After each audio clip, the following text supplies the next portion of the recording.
Tēnā koutou, tēnā koutou, tēnā tātou katoa, ngā mihi kia koutou.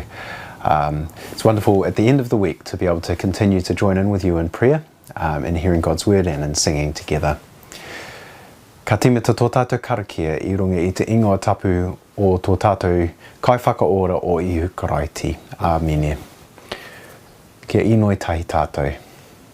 E te atua kaharawa, e tūwhera ana ngā ngākau katoa ki a koe, e mohi o te ana ngā hiehia katoa, e kore hoki e ngaro I a koe te mea huna. Horoea o mātou whakaro e tō wairua tapu, kia pono ai, tō mātou aroha ki a koe, kia tika ai, te whakanui I tō ingoa tapu, ko iuhu karaiti hoki tō mātou ariki. Āmene. This morning we're going to hear the Maori Battalion hymn, hymn number 94. Aue ihu tirohia.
Today's reading comes from Psalm 19, and we'll read the whole psalm together. E kōrero te ana e ngā rangi, te kororia o te atua. E whakaaturia ana e te kikorangi te mahi a ōna ringa. E puaki ana te reo o tēnā rangi, e whakaatu mōhiotanga ana hoki tēnā pō. Ka hore he hamumu, ka hore he kupu, ka hore e rangona tō rātou reo. Kua puta tā rātou aho ki te whenua katoa. A rātou kupu, a te pito rā anō o te ao. Whakatūri ana e ia ki reira te tapanakara mō te rā. E putana ia me he tāne mārena hau, i tōna whare moenga. Whakai ana ia, pērā ana me te tangata kaha e mea ana ki te oma whakataitai. Ko tōna putanga kei tētahi pito o te rangi, a whawhenua ki tētahi pito. Ka hore hoki tētahi mea e ngaro i tōna mahana. Tapatahi tonu te ture a ihoa, he mea whakatahuri i te wairua. Pono tonu ngā whakātu a ihoa, e whakawhai whakaaro ana i te kuare. He tika ngā ako a ihoa, e whakahari ana i te ngākau. He mā te whakahau a ihoa, e whakamārama ana i ngā kānohi. He mā te wehi ki a ihoa, pūmau tonu ake. He pono ngā whakaritinga a ihoa, tika kau anō. Engari ēnā e hiahiatia ana i te kaura, ai i te tino kaura ahakoa maha. Reka atu i te honi, i te māturuturutanga iho o ngā honikoma. Nā e nā anō tāu pononga i whakatūpato, he nui te utu ki te puritia. Ko wai e mātau ana ki ōna he, whakamākia ōku harapuku. Puritia anō tāu pononga, kei riro i ngā hara, whakakake hei rangatira mōku. Ko reira ahau tū tika ai, ka wātia, i te he nui. Kia mana kohia ngā kupu a tōku māngai, me ngā whakaaro o tōku ngākau i tō aroaro. E ihoa, e tōku kāmaka, e tōku kaihoko. Hear what the Spirit is saying to the church. Thanks be to God. Well, in the church of Te Karakia Te Pouheranga Waka, there's quite a controversial carving as part of the pauwhakairo that are there. There's something telling of the story of the good news of Jesus Christ coming to Aotearoa, and in the carving that represents that, there's a setting aside of some traditional knowledge and replacing it with the knowledge of the Bible. And this psalm, Psalm 19, tells us why it was carved that way. Doesn't necessarily mean you have to agree with it, but the psalm is telling the same story that pauwhakairo is telling. What Psalm 19 talks about is how wonderful it is that we can go outside, we can look around, and we can somehow see clearly that God exists. We can see the spiritual world and we can know about it. And there's a sense in which God proclaims himself so clearly in that. And yet, as John Goldingay says, it doesn't do us much good. And so when our tupuna encountered the revelation of God in Jesus Christ, they recognized that something new had come that could achieve something that simply seeing creation and encountering God in creation couldn't do for them. In other words, there was a possibility of salvation that was opened up, a possibility that simply couldn't have come about by looking at the created order. No matter how brilliantly there was an understanding of that spiritual world. Psalm 19 in the second half says there's a way of knowing God in a saving form. Now, over the next few weeks, I'm going to be doing less of these morning prayers, and some of my colleagues are going to start to pick them up. But I just want to leave you with Psalm 19. I'm so happy that it's the last one that we've dealt with in this little series. There is something about knowing God that you can see by going outside. But in the end, to encounter God's saving power, you have to encounter His Word. The way that He's revealed Himself and what He's said about Himself and what He's told us about how we ought to live. And in the message of Ihu Karaiti, Te Rongopai, or Ihu Karaiti, the good news of Jesus Christ.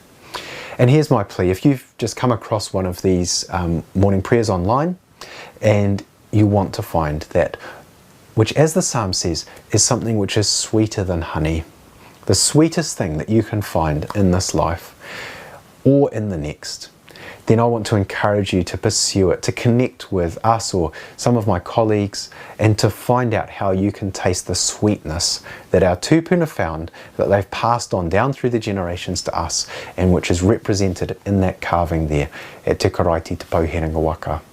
I runga I te ingo o te matua te tama me te wairua tapu. Āmine. Kua ākono nei tātou e tō tātou ariki, ka inoi tātou. E tō mātou matua i te rangi, kia tapu tau ingoa, kia tai mai tau rangatiratanga, kia mea tia tāu e pai ai ki runga ki te whenua, kia rita anō ki tō te rangi. Hō mai kia mātou aia nei, he taro mā mātou mō tēnei rā, murua o mātou hara, me mātou hoki I muru nei I o te hunga e harana kia mātou. Aua ki mātou e kawia kia whakawaia, engari whakorangia mātou I te kino, nau hoki te rangatiratanga te kaha me te karoria. Ake, āmine. Kia tau, kia tātou katoa, te atawhai o tō tātou ariki o Ihu Karaiti, me te aroha o te atua, me te whiwhinga tahitanga ki tō wairua tapu. Ake, āmine. Well, as I mentioned, we haven't planned out next week completely yet. I'm sure we'll be back for some of the time, but you're going to see a few more of my colleagues as well. Do pray that God blesses you as you hear from them, as well as encountering me virtually again online. And do please follow up and find a way. If you haven't tasted the sweet, sweet honey of God's goodness, then I pray that you will find your way to that encounter. Kia ora tātou.